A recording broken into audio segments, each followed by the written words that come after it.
दोस्तों, welcome to science lab classes. हमारे YouTube channel science lab classes में आपका स्वागत है।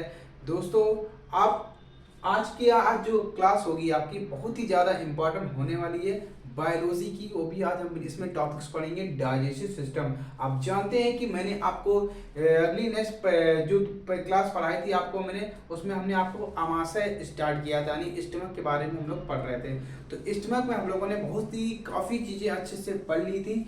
आज जो हमें ऐसी चीज़ पढ़ना है जो एग्जाम के लिए बहुत ही ज़्यादा इम्पोर्टेंट है, तो HCl एसिड के बारे में पढ़ना है और बहुत सारी HCl के क्या क्या वर्क होते हैं हमारे आमाशय में, पेट में, क्योंकि HCl कहाँ पे बनता है? हमारे पेट में ही बनता है। ठीक है, ये नेचुरल होता है। क्या होता है? नेचुरल होता है। तो आज हम इनको ही अच्छे से पढ़ेंगे।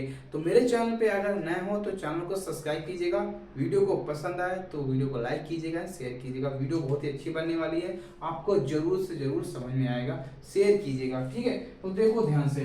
तो हमने यहाँ पे आपको क्लास छोड़ी थी, हमें पढ़ना था HCl के बारे में। किसके बारे में पढ़ना था? हमें HCl के बारे में पढ़ना था। HCl क्या होता है? ये होता है हाइड्रोक्लोरिक एसिड होता है, प्रबल अम्ल होता है। कैसा होता है? स्ट्रॉन्ग एसिड होता है। तो ये जो स्ट्रॉन्ग एसिड होता है HCl, ये क्या वर्क करता है हमारे बॉडी में? इसका सबसे पहले नाम ले लेते हैं हाइड्रोक्लोरिक एसिड। क्या नाम होता है? Hydrochloric acid. ठीक, तो ये क्या करता है? जर्म्स, हमारे बॉडी में खाने के साथ जो आने वाले जर्म्स होते हैं और बैक्टीरिया होते हैं, क्या होते हैं? जर्म्स और बैक्टीरिया को क्या करता है?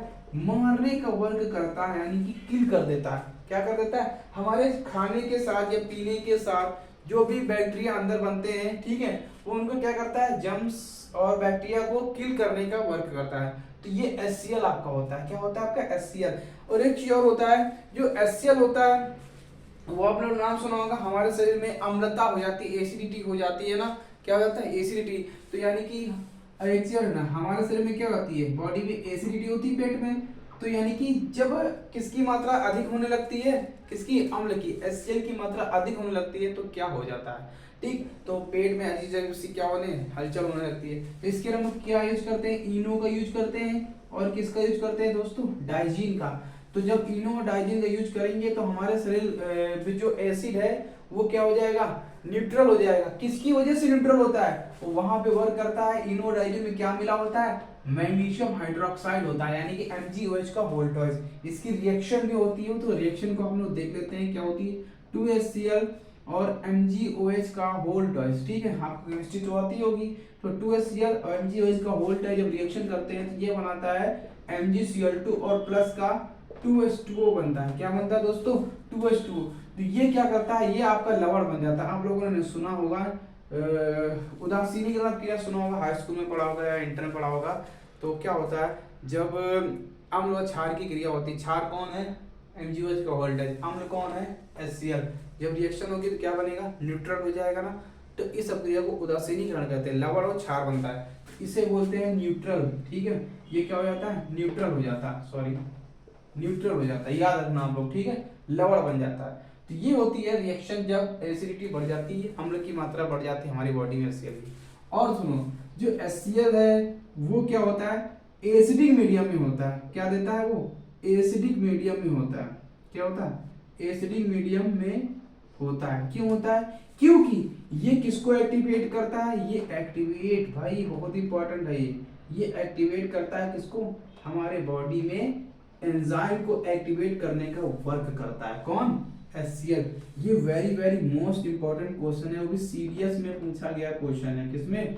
सीडीएस में भी पूछा गया है, यानी कि यूपीएससी में क्वेश्चन आया हुआ है कि HCl किसको एक्टिवेट करता है? एंजाइम को एक्टिवेट करता है। किसको करता है? एंजाइम को। कैसे करता है? ध्यान से देखो। आपने देखा होगा, मैंने अभी आपको क्लास में पढ़ाया था, किसके बारे में पढ़ाया था? पेप्सिनोजन के बारे में पढ़ाया था। किसके बारे में पढ़ाया था? पेप्सिनोजन। तो पेप्सिनोजन देखो जरा, ये मैंने लिखा है यहाँ पे हम पेप्सिनोजन। ठीक है, जब पेप्सिनोजन की अपक्रिया होती है किसके साथ? HCl से, वो क्या होता है? पेप्सिनोजन क्या होता है? ये एक्टिवेट फॉर्म होता है। क्या होता है? डीएक्टिवेट फॉर्म होता है पेप्सिनोजन। जब HCl की क्रिया होती है तो क्या बनता है? पेप्सिन बनता है। क्या होता है? पेप्सिन बनता है, याद रखना। और ये क्या होता है? एक्टिव फॉर्म होता है। क्या होता है? एक्टिव फॉर्म होता है। ठीक, याद रखना।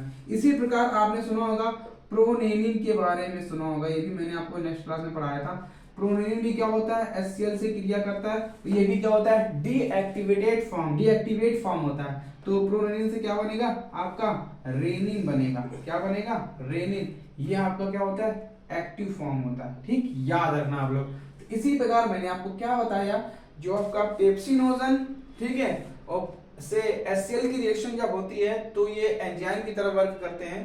ठीक है, एंजाइम को एक्टिवेट करते हैं तो पेप्सिन बनता है। प्रोनिन को एक्टिव करते हैं तो क्या बनता है, रेनिन बनता है। तो अगर हम यहाँ पे आ ही गए तो हम पेप्सिन और रेनिन के बारे में पढ़ भी लेते हैं। किस में यूज होता है, पेप्सिन प्रोटीन में यूज होता है, प्रोटीन के पाचन में होता है। और रेनिन होता है हमारा कैसीन प्रोटीन, यानी मिल्क में कौन सी प्रोटीन होती है, कैसीन प्रोटीन पाई जाती है, उसके पाचन में होता है। तो कैसे होता है पाचन, रिएक्शन कैसे होती है, तो इनको हम लोग देखते हैं। देखो ध्यान से, इसको हम रेस करते हैं, आपको समझ में आ गया होगा। देखो यहाँ पे क्या होता है, बहुत ही इंपॉर्टेंट क्लास है, आप लोग क्लास को जरूर शेयर कीजिए, क्लास को आप लोग देख रहे हैं। ठीक है, तो देखो ध्यान से, तो यहाँ पे हम बात करते हैं किसकी, पेप्सिन की। जो आपका पेप्सिन होता है, क्या होता है, पेप्सिन, तो किसके पाचन के लिए होता है भाई, प्रोटीन के पाचन के लिए। ठीक है, क्या होता है, जब पेप्सिन के साथ क्रिया होती है तो वो प्रोटीन के पाचन के लिए सहायक होता है। तो प्रोटीन से क्या बनता है, ठीक है, प्रोटीन से जब पेप्सिन की क्रिया होगी तो बनेगा यहाँ पे क्या, पेप्टाइड बनेगा। क्या बनेगा, पेप्टाइड या पेप्टोन्स, दोनों चीज बनती है। ठीक, क्या बनता है, पेप्टोन्स। ये याद रखना आप लोग, यानी कि अभी प्रोटीन का यहाँ पे पाचन नहीं होता है, जब किससे क्रिया होती है, पेप्सिन से। ये इसका क्या होता है, आंशिक पाचन होता है, यानी कि पार्शियल डाइजेशन। इसे हम क्या बोलते हैं, पार्शियल डाइजेशन होता है, याद रखना आप लोग। ठीक है, इसी प्रकार अगर हम रेनिन की बात करें, एक सेकेंड, मिल्क में कौन सी प्रोटीन होती है दोस्तों, कैसीन प्रोटीन होती है ना। कौन सी प्रोटीन होती है, कैसीन। जो कैसीन प्रोटीन होती है ना, वो रिएक्शन किससे होती है, आपकी रेनिन से होती है। किससे होती है, रेनिन। ठीक है, तो याद रखना आप लोग, कैसीन प्रोटीन को किसमें, पैरा कैसीन में कन्वर्ट करने के लिए किसका यूज करते हैं, किस एंजाइम का यूज होता है, रेनिन का यूज होता है। तो याद रखना, कैसीन जब रेनिन से क्रिया करता है तो ये चेंज हो जाता है पैराकैसीन में। किस में चेंज होता है, पैराकैसीन में। उसके बाद पैराकैसीन में चेंज होने के बाद इसकी रिएक्शन होती है किससे, पेप्सिन से रिएक्शन होती है। क्योंकि ये भी तो दूध में भी क्या होता है, प्रोटीन तो होता है ना, क्या होता है, प्रोटीन। जब पेप्सिन से रिएक्शन होगी तो ये किस में चेंज हो जाता है, आपका डाइजेशन हो जाता है। क्या हो जाता है, यहाँ पे पैराकैसीन होता है ना, तो यहाँ पे कैसीन से क्या बन जाता है, सीधा आपका पेप्टोन्स। ठीक है, क्या बनता है, पेप्टोन्स बन जाता है।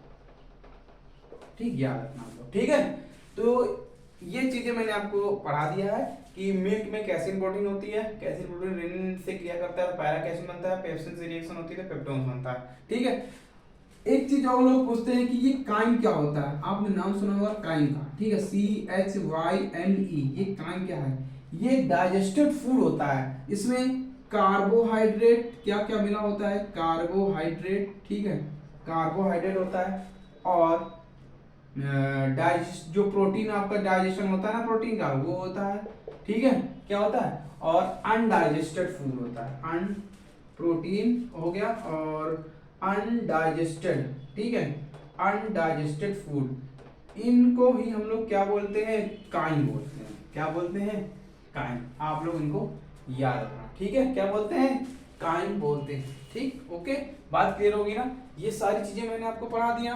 ठीक है, ये आपकी क्लास आज की यहीं पे रखता हूँ मैं क्लास। उसके बाद अगली जो क्लास में हम लोग पढ़ेंगे स्मॉल इंटेस्टाइन, छोटी आंत के बारे में पढ़ेंगे। यहाँ से आपका आमाशय पेट क्या हो गया, क्लियर हो गया। अब इसके बाद हमें क्या पढ़ना है, किसके बारे में पढ़ना है, स्मॉल इंटेस्टाइन यानी कि छोटी आंत के बारे में पढ़ना है। तो वीडियो कैसा लगा, जानकारी आपको कैसे लगी, इससे क्वेश्चन भी पेपर में आते हैं। ठीक है, तो आप लोग इनको अच्छे से पढ़ लीजिएगा। नोट्स तो बना ही रहे होंगे आप लोग, नोट्स बना लीजिएगा अच्छे से। जो भी नए बंदे जुड़ते हैं तो चैनल को जरूर सब्सक्राइब कीजिए, वीडियो को लाइक कीजिए, शेयर कीजिए। तो आज के लिए जय हिंद।